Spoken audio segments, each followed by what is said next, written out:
우리가 좋은 음식을 먹는다는 것은 이 사람에게 기쁨과 또 즐거움이 항상 됩니다. 그래서 우리가 음식이라고 하는 것은 우리에게 있어서 없어서는 안 될 아주 중요한 수단 중에 하나이죠. 우리 몸에 음식을 섭취함으로 영양을 공급해주고 또 생명과 건강을 유지해주고 또 음식을 섭취함으로 말미암아 힘을 얻어서 여러 가지 활동을 할 수 있는 그런 원동력을 제공합니다. 이렇게 음식이 주는 이 유익들은 우리에게 참 많은 것 같습니다. 건강을 유지해주고 또 우리가 피곤할 때도 그 피곤을 풀게 해주고 또 우리의 정신을 또 맑게 해주기도 하고 또 우리의 눈을 맑게 해줘서 새 힘을 얻게 해줍니다. 또 음식이 주는 유익들을 보면 우리 사람들의 또 긴장을 풀어줄 때도 많고 또 그런 이 긴장을 풀기 위해서 마음을 열게 하면서 또 우리가 음식을 나누면서 서로 대화하며 또 친구가 되기도 하죠. 그러면서 이 마음을 즐겁게 하다 보니까 이 좋아하는 음식이 있다면 또 멀리 먼 곳까지 마다하지 않고 찾아가서 또 그것을 즐기기도 합니다. 이렇게 음식은 우리에게 건강을 또 피곤함을 또 달래주기도 하고 즐거움을 줍니다. 없어서는 안 돼. 어떻게 보면 너무나 중요한 수단 중에 하나이죠. 오늘 말씀을 보면 예수님과 이 제자들이 긴 여행 중에 잠시 쉬기 위해서 사마리아 이 수가라고 하는 그 동네에 이르게 됩니다. 동네 입구에서 예수님은 이 우물가에 앉아 있었고, 이제 제자들은 이 먹을 이 음식을 구하기 위해서 동네 안으로 제자들은 가게 됩니다. 그때 한 여인이 우물가에 물을 기르러 왔죠. 이 동네, 이 지역은 매우 더운 지역이었기 때문에 보통 해가 진 후에나 많은 사람들이 활동하는데 이 해가 쨍쨍한 낮에 한 여인이 물을 기르러 왔다는 것은 아마 이 사람들을 만나고 싶지 않았던 것 같았고, 그래서 사람들이 다니지 않는 그 뜨거운 대낮에 이 물을 기르러 왔던 것이죠. 그러다 예수님을 만났고 예수님은 그 여자에게 복음을 전합니다. 그 후에 이제 제자들이 오는 이 상황이 오늘 말씀이죠. 그 후에 제자들이 돌아와서 이 마을에서 구한 음식을 예수님께 드립니다. 그때 예수님께서 34절에 보면 이런 말씀을 하십니다. 나의 양식은 나를 보내신 이의 뜻을 행하며 그의 일을 온전히 이루는 이것입니다. 할렐루야. 제자들이 음식을 열심히 구해서 이제 예수님께 드렸는데 예수님께서 이 말씀하신 거예요. 내가 먹을 음식은 따로 있었다. 이 말씀하시는 것입니다. 다시 말하면 예수님의 이 지친 몸, 육신을 다시 한번 건강하게 해주고 힘을 얻게 해주고 또 이 즐거움을 주는 이 양식은 따로 있었다는 것이죠. 그게 무엇입니까? 하나님의 일을 온전히 이루는 것이다 라는 것을 말씀합니다. 다시 말씀드리면 하나님께로부터 이 받은 사명을 이루는 것, 이것이 양식이었다 라는 것을 예수님께서 말씀하십니다. 그 사명이 무엇입니까? 바로 이 복음을 전하고 하나님의 나라를 확장하는 것이 아닙니까? 예수님께서 지금 하시고자 하는 일, 다른 사람들에게 복음을 전하고 영혼을 구하는 일입니다. 그래서 예수님께서는 죄로 죽어가는 이 사마리아 여인의 이 영혼을 구원한 것입니다.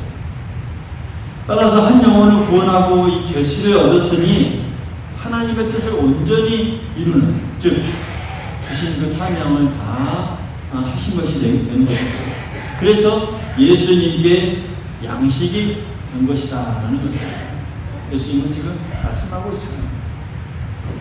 비록 육신의 음식을 잡수신 것은 아니지만 한 영혼을 구원함으로 말미암아서 이 음식을 잡수신 것 이상으로 건강이 회복되고 또 피곤이 다 풀리게 되고 또 이 즐거움을 얻고 힘이 솟아났다라는 그 주님의 이 말씀입니다. 여러분, 하나님의 일, 그 주신 사명을 감당하게 되면 이렇게 됩니다. 할렐루야. 이렇게 힘이 솟아나게 되고 마음의 즐거움을 얻게 된다는 것이죠. 육신의 음식을 섭취한 것 이상으로 이렇게 기쁨과 또 힘이 솟아난다는 것이죠. 몸이 피곤하고 혹이 몸이 연약할 때 오히려 나서서 주님께서 원하시는 일을 하게 되면 이렇게 마음에 힘이 솟고 건강도 회복되고 마음에 이 즐거움을 얻게 될 줄 믿습니다. 예수님께서 이 주시는 이 음식은 바로 이렇게 하나님께로부터 받은 이 사명을 감당하는 것이고 한 영혼을 구하는 것이다. 이 말씀을 하고 있는 것이죠. 그러면서 예수님은 영혼 구원이 이 시급하다라는 것을 설명하시기 위해 농사에 추수하는 것에 비유하면서 이렇게 말씀하시는 장면이 35절부터 36절 초반까지 이어집니다. 그러니까 추수는 적당한 때가 있고 제한된 기간 안에 해야 하고 알곡이 맺은 다음에 제때 추수하지 않으면 어떻게 됩니까? 여러분 다 해보시지 않습니까? 다 농사를 망치게 되고 한 해의 수고가 다 무겁게 됩니다. 그러니까 시기가 중요하다는 것이죠. 시기가 중요합니다. 그래서 제한된 시간에 집중해서 힘을 모아서 추수해야 합니다. 양파도 거두어들일 때 많은 인력들을 사서 쉽게 하지 않습니까? 그때 안 하면 다 무겁게 됩니다. 혼농사가 되어버립니다. 집중해서 정해진 그 기간에 시급하게 추수해야 한다는 말씀을 35절에 보면 하고 계시죠. 또한 이 말씀을 하시는 동안에 이 전도받은 여인이 사마리아 동네로 들어가서 그동안 이 자신의 삶이 너무 부끄러워서 사람들의 접촉을 꺼렸던 이 여인이 오히려 사람들을 이제 만나기 시작합니다. 그래서 복음을 증거합니다. 영혼 구원을 받고 나니 너무나 기쁘고 또 혼자 간직하기에 너무나 벅차서 사람들에게 이 자신의 이 변화된 것을 간증하면서 전도한 것이죠. 집집마다 다니며 복음을 전할 때 동네 전체가 변화되는 놀라운 역사가 일어납니다. 빠른 속도로 복음이 전파되어졌고 성령의 역사 속에서 많은 사람들의 이 마음을 움직이게 되고 복음이 받아들이게 되는 이 마을이 변화되는 역사가 이루어졌다는 것을 39절에 또 말하고 있죠. 그러니까 마치 그 모습이 이 35절의 말씀처럼 휘어져 추수하게 된 밭과 같은 놀라운 역사를 보여주게 된 것이죠. 힘을 쏟아 시급하게 추수할 고식들을 거둬들여야 하듯이 힘을 모으고 집중해서 그 사람들을 더 추수해야 한다라는 것을 보여주는 그런 말씀들입니다.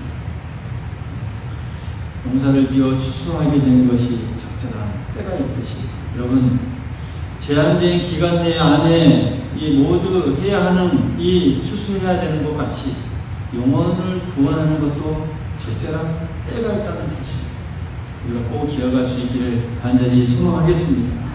이 사마리아 수가성의 많은 사람은 지금 이 구원받을 만한 이 시기가 된 것입니다. 적절한 시기를 놓치면 영혼 구원할 기회를 놓치게 될지도 모릅니다.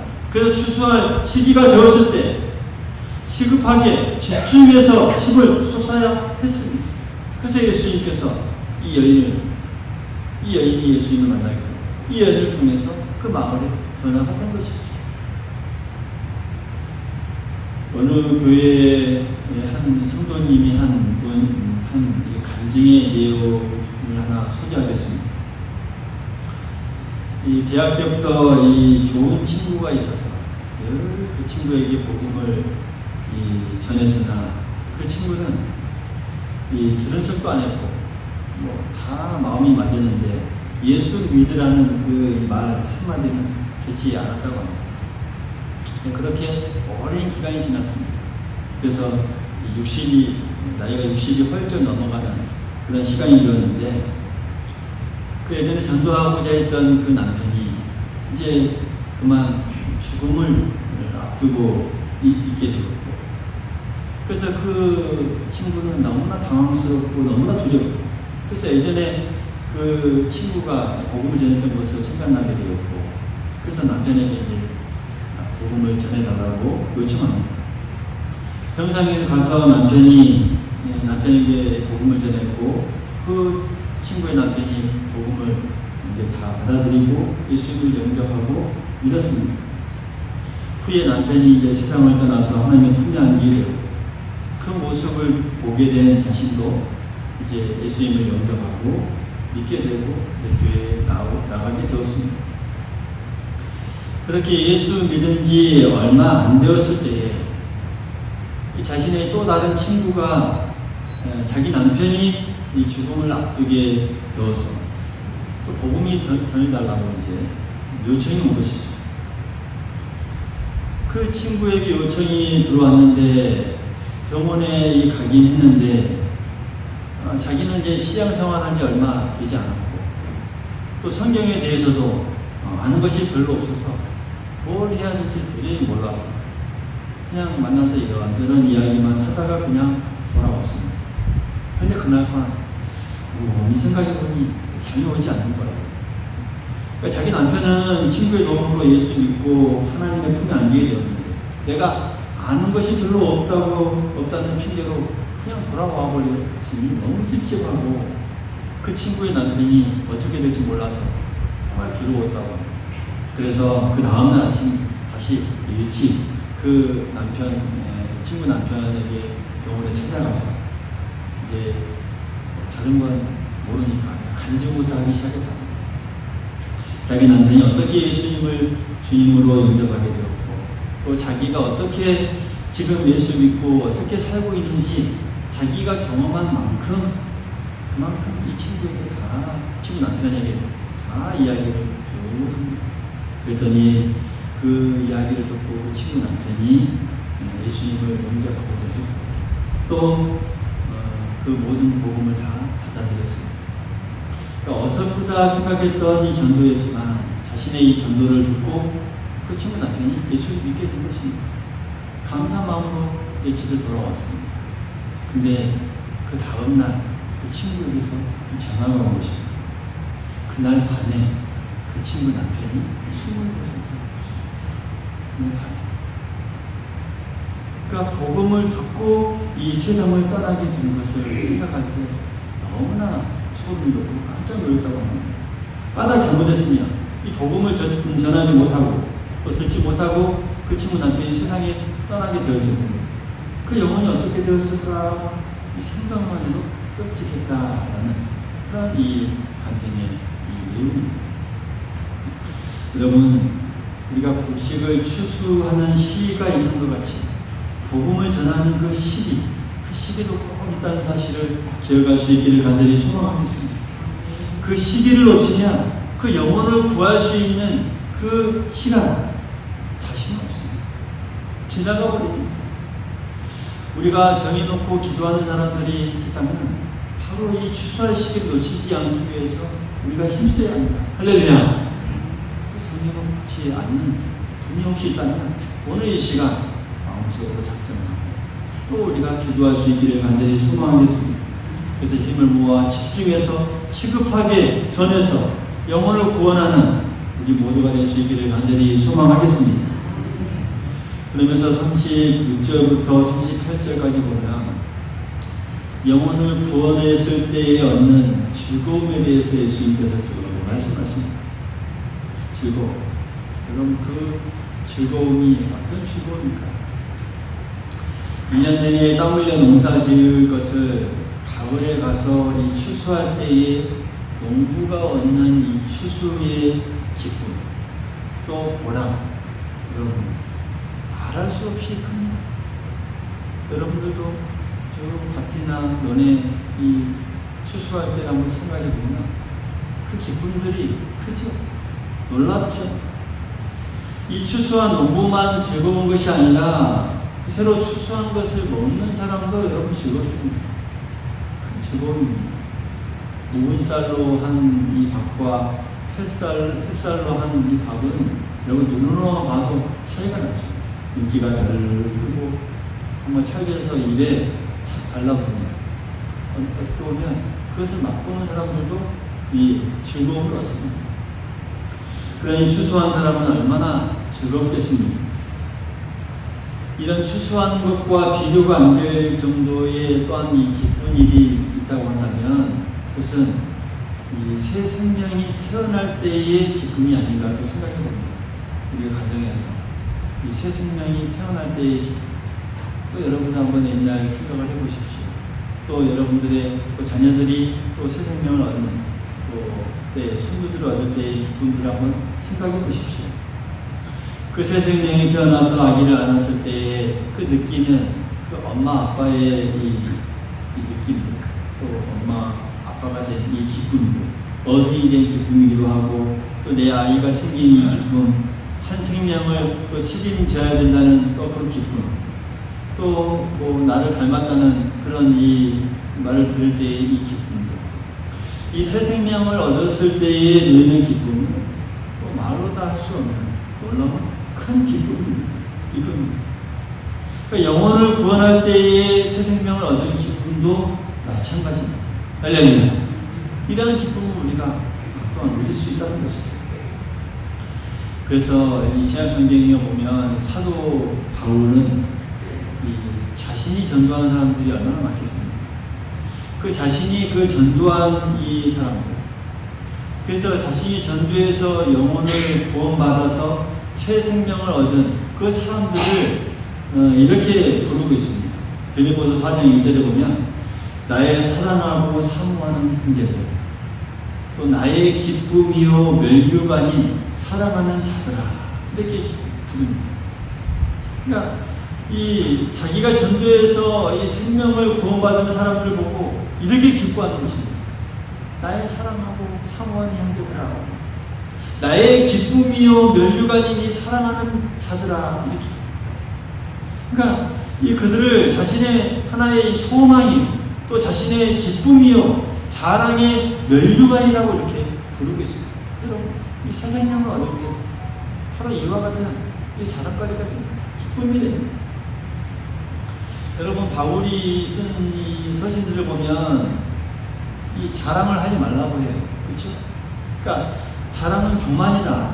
금해야 할 것이다. 그러니까 다른 자랑은 다 교만이고 금해야 할 것이라고 성경에 여러 곳에 말하면서도 자신의 이 전도의 열매에 대해서는 그 자랑을 서슴지 않고 자랑하는 그런 이 사도 바울을 볼 수가 있습니다. 이렇게 자랑할 수 있는 이유는 무엇입니까?